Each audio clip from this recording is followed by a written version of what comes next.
Oke, kita lanjut lagi lah ya. Yang tadi sempat kepotong karena saya lagi ada kegiatan.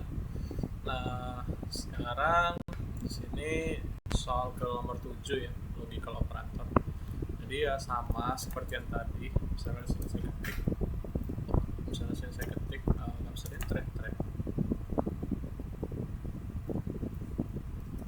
Oh, sudah enter.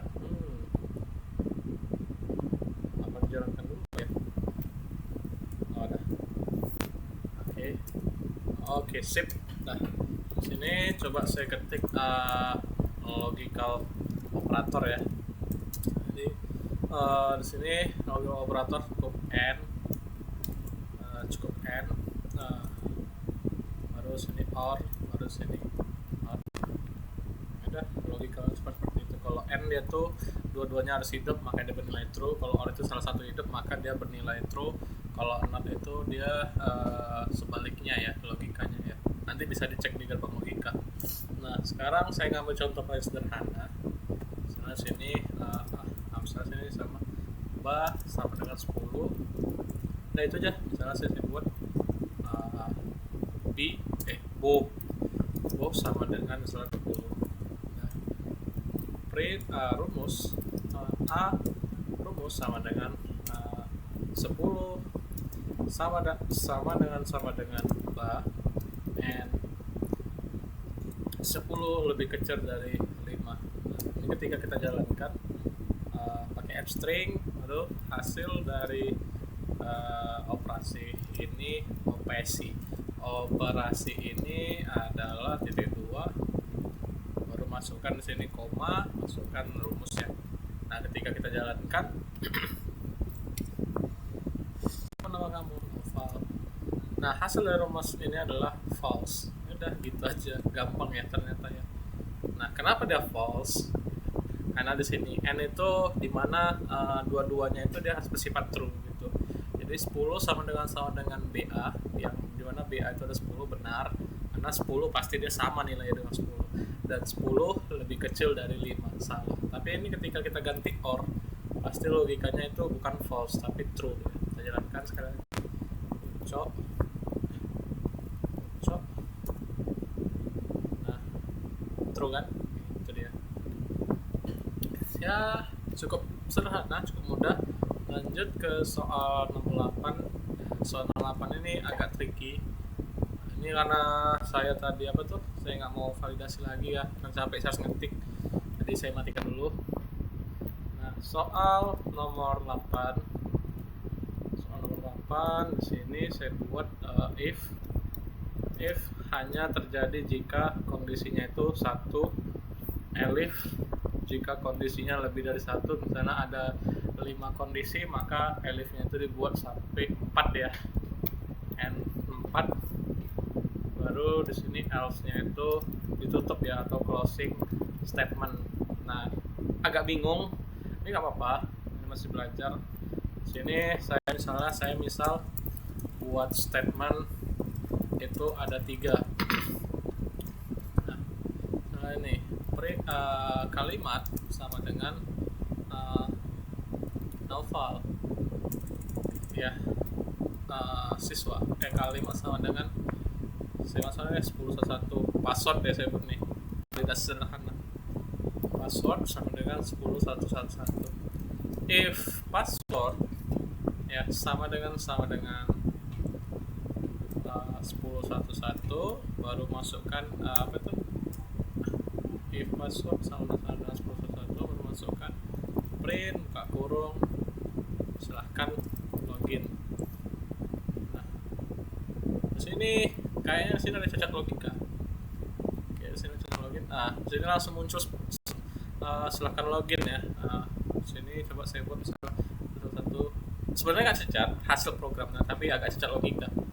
Nah, dia nggak menjalankan ya. Nah, kalau kita buat statement khusus else titik 2 print login gagal. Nah, ketika kita masukkan password 2111, maka login gagal. Nah, gini login gagal ya. Nah, bagaimana caranya kalau misalnya kita buat itu adalah seperti ini. Password sama dengan input buka kurung. Di sini kita masukkan password kamu. Nah, ketika kita jalankan, masukkan password kamu, kita ketik misalnya 1011. Nah, loginnya tetap gagal. Nah, gimana cara mensiasatinya? Kita perlu yang namanya itu adalah mengubah typecast ya, atau TP data dari str ke integer gitu. Jadi caranya cukup gampang. Di sini kita tambahkan saja logikanya itu int, terus di luar ya, sip. Nah, ketika kita jalankan apa nih tadi, file literal enter, masukkan password kamu. Apa saya salah ya ternyata? Salah saya. Ternyata integernya itu di luar. Inputnya di dalam. Masukkan password kamu, misalnya 1011. Silahkan login. Ya, login berhasil ya harusnya ya. Aduh. Login berhasil. Sini saya buat. Oke. 1011. Login berhasil ya. Sip. Ternyata gampang ya Bang Kakak ya. Gampang. Pak, Bapak dari mana Pak bisa paham kayak gini Pak? Nah, saya bukan pakai AI, saya bukan ngapal. Ya, solusinya itu ya ini apa? Python condition. Ya tinggal buka aja dokumentasinya gitu. Nah, kan sama ya tadi. Nah, kalau bingung dokumentasi ini yang sederhana. Nah, ini dia Witry School. Nah, ini ya, kan sederhana. If statement. Nah, ini checking if number is positive ya. Ini nggak apa tuh? Ini nggak boleh gini ya, nggak boleh rata gini, dia harus indentasi dia kayak gini. Karena kalau dia rata gini nanti programnya error pasti. Oke, baik. Nah, di sini kan saya mau buat 3 statement ya, sedangkan ini baru 2.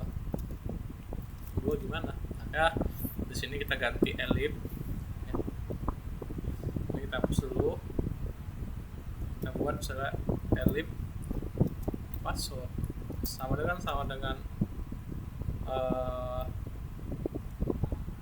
misalnya saya pesannya 221. Ini saya matikan dulu. Saya kasih titik 2. Print kurung misalnya di sini login gagal. Nah, terakhir ditutup dengan else saja. Else titik 2 print kurung masukkan angka yang valid. Nah, karena kita sudah memasukkan statement pertama di mana kita harus login pakai 1011 dan yang kedua 2021, maka ketika kita masukkan angka yang valid ini ya udah kita harus menjalankannya seperti ini. Misalnya ketika kita masukkan passwordnya misalnya aku sayang dia. Nah, pasti nanti akan muncul integer apa di sini, aku sayang dia. Invalid password with this invalid literal for integer. Terus sekali lagi saya nggak ngenter ya, saya clear dulu ya. Saya clear dulu di sini, masukkan passwordnya 1. Oh iya, berarti tadi salahnya itu kenapa? Karena di sini integernya udah kita paksakan, dia nggak mau dia nerima tipe data lain.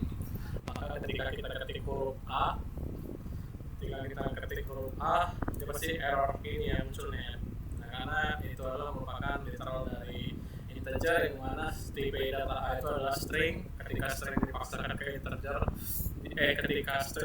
integer dipaksakan kembali ke string, dimana kita sedang menggunakan ini dia dilarang oleh program. Oke, jadi ketika kita jalankan, ketika kita ketik 1011, maka di sini loginnya berhasil. Ketika kita ketik 2021, maka loginnya gagal. Ketika kita misalnya ketik 3033, maka masukkan angka yang valid. Ada ini 3 ya. Nah, 3 3 statement. Jadi kalau misalnya ada 5 statement, jadi conditional itu dimulai dari if, baru elif, baru ditutup dengan else. Gitu aja sih. Ya, cukup gampang ya. Terakhir 9 ya terakhir sih ini, karena 10 itu kan cuma outputnya aja. 9 multi-line string. Udah, kita cukup buatnya itu salah, sini saya buat print buka kurung ntar ya, jadi saya lupa ya, multi-line string. Saya lihat dulu dokumentasinya, multi-line string. Terus ini gini ada ternyata, oh iya betul sebenarnya salah, sini saya buat data penting. Nah, di Python itu nulisnya itu ada 2 cara, bisa camel case, ini camel case ya, satu besar satu kecil, atau undercase seperti ini, undercase. Salah, contoh sini saya buat data underscore penting. Nah gini ya, jadi di sini saya push untuk belajar. Ini saya buat misalnya data underscore penting sama dengan, baru saya masukkan literal stringnya itu sesuai dengan begini ya, ada 3 titik tutup 3 titik. Maksudnya apa pak? Ini oke, di sini. Nah sini aku pengen nasi goreng.